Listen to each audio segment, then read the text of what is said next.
And so I was sent to Vienna. We were sent in a boxcar, 6 of us. And you could tell from the quality of the people that none of us were potential Medal of Honor winners and easily spared by whatever unit we were serving in.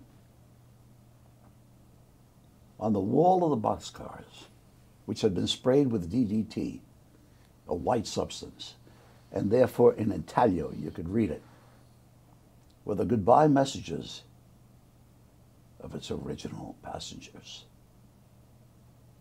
in every language you can imagine, carved into the wall.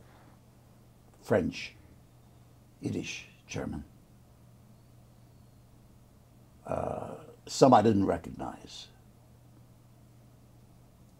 And I spent the entire trip moving my comrades around so I could read them all. I should have written them all down. I didn't. Survivors? No, they weren't. I hope they were, but I doubted very much if they were. But then I saw the other boxcars with the live people in them.